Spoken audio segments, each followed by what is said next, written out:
ছাত্র জনতার গণঅভ্যুত্থানে শেখ হাসিনার নেতৃত্বাধীন আওয়ামী লীগ সরকারের পতনের পর বিভিন্ন উপায়ে দেশ থেকে পালিয়েছেন সাবেক মন্ত্রী এমপি সহ দলটির অনেকেই। এদের মধ্যে নারায়ণগঞ্জের আলোচিত সাবেক সংসদ সদস্য শামীম ওসমান দালালদের মোটা অঙ্কের টাকা দিয়ে ভারতে পালিয়ে যান বলে জানা গেছে।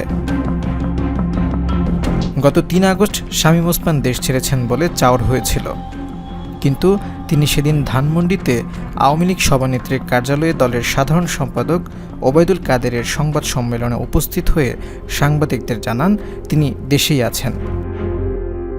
সরকার পতনের দীর্ঘ ১ মাস পর চলতি মাসের ৫ সেপ্টেম্বর ভারতের নিজামুদ্দিন আউলিয়ার দরগায় নারায়ণগঞ্জের সবচেয়ে আলোচিত নেতা ও সাবেক সংসদ সদস্য শামীম ওসমানকে পরিবারসহ দেখা যায়।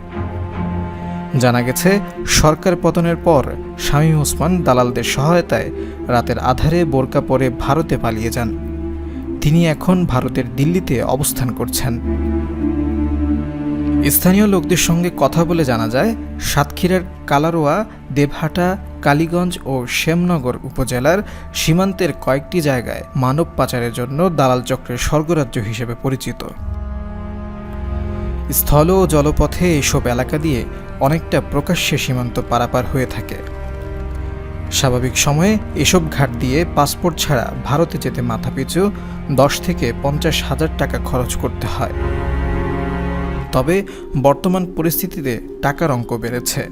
আওয়ামী লীগের নেতারা ৫ থেকে ২০ লাখ টাকার চুক্তিতে ভারতে ঢুকছেন। নির্দিষ্ট টাকা পেলে দালাল চক্রের সদস্যরা নৌকাযোগে নির্বিঘ্নে ভারতে পৌঁছে দেওয়ার ব্যবস্থা করে।